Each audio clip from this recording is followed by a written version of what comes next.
Now, last but not least, we are pleased to welcome Hendrik Jordaan, CEO and founder of 1001 Voices, who will be talking about a new successful business model that has to do with investing for prosperity. Please give him a warm round of applause.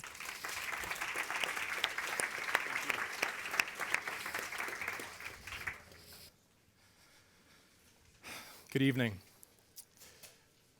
Never doubt that a small group of thoughtful, committed citizens have the power to change the world. In fact, it is the only thing that ever has. Now that, as you may know, is a quote from Margaret Mead taken from the 1950s.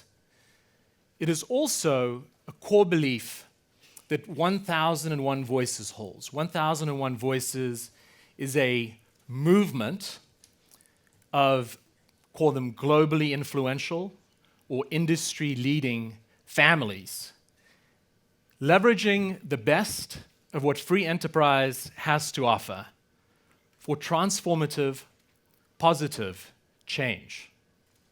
Stated differently, 1K1V seeks to take the best of what private equity investment has to offer and supercharge it, if you would, with a unique secret sauce. And that is what we call three-dimensional capital. It's capital that is not just short-term money, if you would.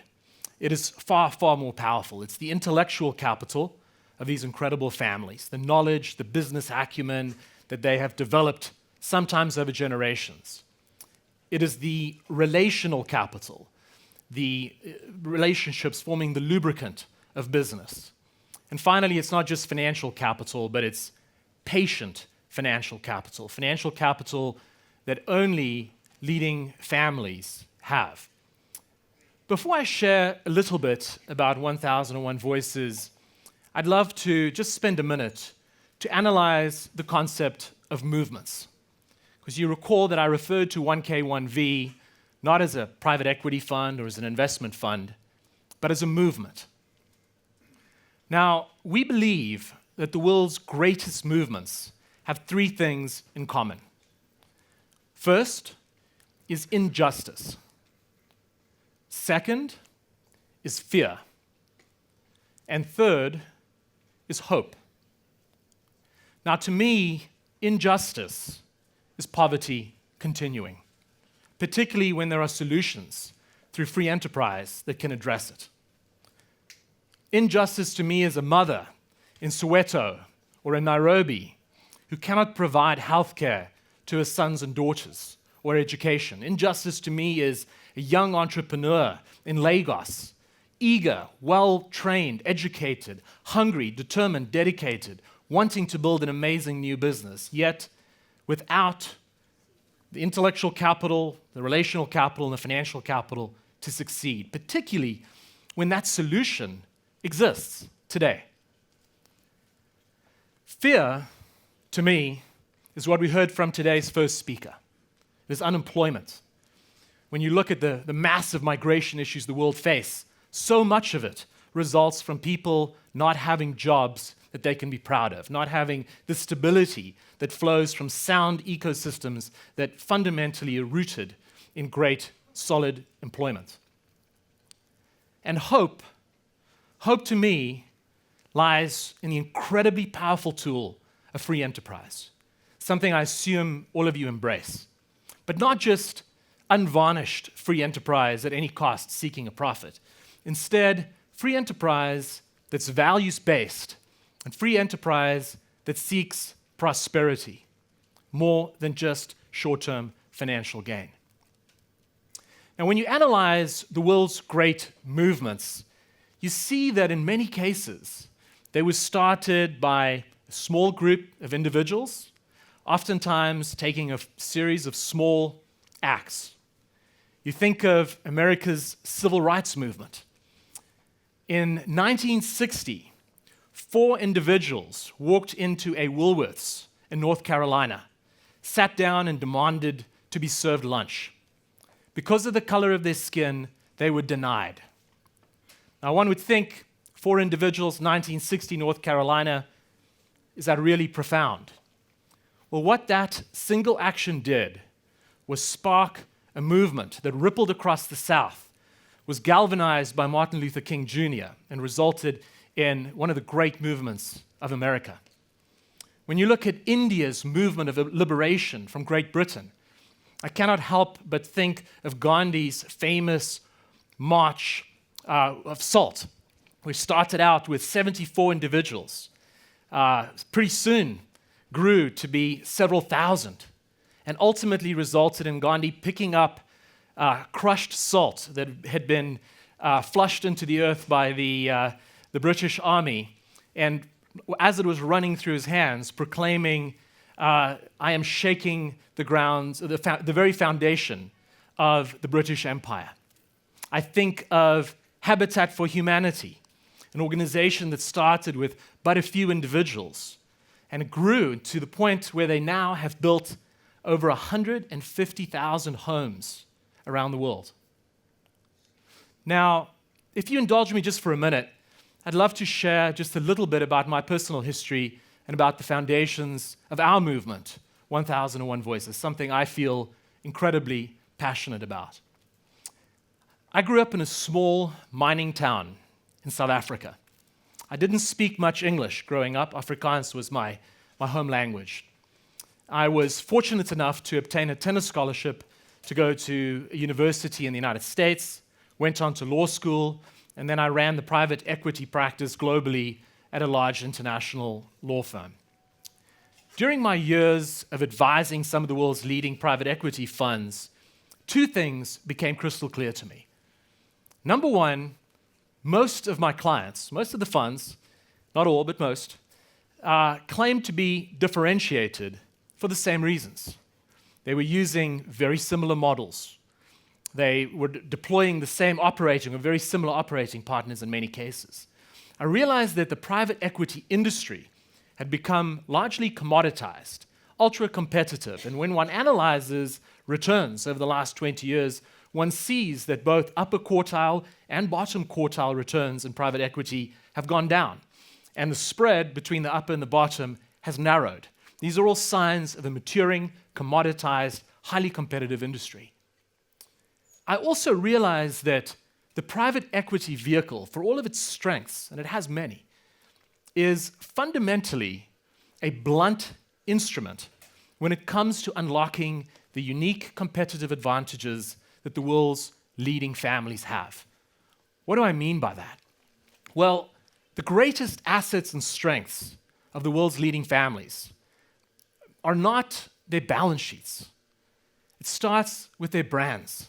It starts with their legacies. It starts with their values. It goes to their very deep knowledge, industry by industry and geography by geography, where these families have operated sometimes for centuries. And it extends to their relational capital, the deep trust that they have developed with business partners, with board members, with vendors, with suppliers. Now imagine if you could build a model, unlike any ever built, where you could harness this 3-dimensional asset of the world's leading families, not just for top financial returns, that's part of it, but truly to create jobs, to make a positive difference in the world consistent with the value sets that these families have built. That, at the core, is what we have sought to do at 1001 Voices. Let me transition just a little bit to how my life developed after practicing law for a number of years. In the spring of 2012, I was fortunate enough to be introduced through a longtime friend to a gentleman who changed my life. Now, they say the doors of life swing on small hinges, and it certainly was the case for me. This gentleman's name is John Coors. Now, I'm assuming most of you are familiar with Coors Brewing Company. It's one of the world's leading brewery brands. But John and his wife, Shauna, have a far deeper and richer story that extends way above and beyond the legacy of this incredible brewing empire that's really developed into multiple other businesses outside of brewing. John is a man of immense principle. He's a man who with his wife, Shauna, have adopted multiple children, including from Africa, and have gone back for a period of 20 years, seeking to move the needle on some of the issues we've been talking about today, the issue of poverty. For 20 years, John went back 3 to 6 times a year, pouring money into Africa through various philanthropic projects, building orphanages, schools, temporary medical facilities, clean energy projects. And after 20 years, many trips and a lot of money later, he realized not only was he not succeeding, in many cases, his well-intentioned philanthropy was doing proactive harm. People were growing dependent upon his handouts. They weren't growing independent. Economic freedom wasn't being created. And so when I sat down with John in the spring of 2012, I started talking about investment as a vehicle and a tool to create prosperity, and how one can sculpt a vehicle that can generate higher returns and create jobs and enhance the legacies of families. Is there a better way to do it? My life changed. Today, I'm investing, and our team is investing on behalf of 30 families, a small group, but the beginning of a movement. We're investing out of a $300 million fund, focusing purely on Sub-Saharan Africa in a model that, as I mentioned, only has families as limited partners and leverages families in a way, to our knowledge, unlike any other fund anywhere in the world. We're investing in companies that are cash flow positive with at least 2 million in EBITDA, that are well positioned to grow. We're investing only in companies where we can leverage the unique relationships and knowledge of our families for greater growth and greater benefit. And in doing so, we're seeking to create jobs and enhance the lives of many. Perhaps I can bring the investment model to bear through an example of our first investment. Now, we've heard a lot of things about Africa today, some good, some not so good. It is an amazing place to live, and it's an amazing place to invest, and it's an incredibly exciting frontier. And I would encourage those of you who are contemplating it to please reach out to me if you care to, and I'd be delighted to share my views. And here's an example of why I believe it's so compelling. Many people look at Africa and go, wow, that's crazy risk. Africa is a place that's poverty-stricken, disease-ridden, conflict-laden. How can you invest and tell me you're investing at a relatively low risk profile? Well, the first investment we made was in a company called Red Sun Dried Fruits and Nuts. Last year, it was the second largest processor of raisin grapes in South Africa. Now, go with me, if you would, to the northern Cape of South Africa for a second. Imagine you're flying in a small aircraft, and as far as the eye can see is desert. And all of a sudden, right on the horizon, you see a meandering stream of green.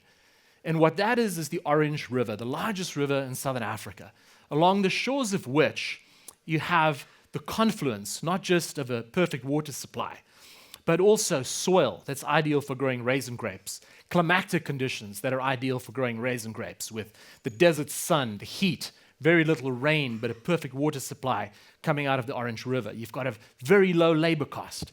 And you have a company that is very well positioned to mitigate against the typical South African risks that most people would rightly point to. And those are currency depreciation. The rand 3 months ago was at an all-time low, and it continues to move down. Land ownership risk is a big concern in South Africa. Well, not only do we export almost 100% of our raisins to be a natural hedge against the declining rand, but this company really is not built on land ownership. It owns a little piece of land in the middle of the desert where there's been zero land claims, and if there ever is one, you could move a mile up the desert and build a new factory. There's no labor union issues relative to this little company that we invested in. There's no infrastructure concerns. You've got a perfect highway from Uppington, where it's based, down to Cape Town, from where you export your raisins to the world from one of the world's leading harbors. I can rattle through the other risks that one would typically and correctly associate with South Africa, but they're simply not relevant, for the most part, to this company called Red Sun. Now, we invested at a far more attractive entry multiple than, say, a company in California, but I will tell you that if we invested in a California company, we would have had water shortages, we would have had greater regulatory concerns. We would have far higher labor cost, really a much higher risk investment. So what's the result of all of this? During the first 12 months, without disclosing financial details, I will tell you that the company has outperformed what we had intended by a significant margin. It is truly venture capital-like in the return profile for what I would consider a private equity risked investment. As important, we created 240 plus jobs in a region that had $2,500 annual average household income. Lives being transformed, returns being generated for our families, and all being done through the incredibly powerful tool of free enterprise. I'll conclude with leaving you with a final quote, and a quote that I'm sure you've all heard many times. But I think it's appropriate in this setting with all the inspirational comments we've heard during the course of today. And that's the quote from Archimedes stating, "Give me a place to stand and a lever long enough and I can move the world or the earth." Now, at 1001 Voices, we believe that the place is Africa. We believe that the lever or the tool is free enterprise. And we believe that the ones moving the lever is the world's leading families, leveraging their values and their three-dimensional capital in a unique way. I'll submit to you that I know that in this audience tonight, there are movements that are latent. There are ideas that can be built on free enterprise. There are models such as private equity and venture and you name it that are yet to be discovered that I know individuals in this room have. And I know that with the right determination, as we've heard today, those models can see the light of day and can result in addressing some of the significant challenges that face the world. At 1001 Voices, our vision is not just 30 families and a little $300 million fund hitting a 3x return in Africa. Of course, we have to, we're charged with doing that. But our vision is 1,001 families. And I will tell you that based on our assumptions, and there are several involved, hitting 1,001 families, if we can replicate what we've done at Red Sun, it means that we would have raised over $5 billion. We would have returned significantly in excess of $10 billion to our investors. And as important, we would have created 1.5 million plus jobs supporting over 20 million people. I invite you to join our movement. Thank you.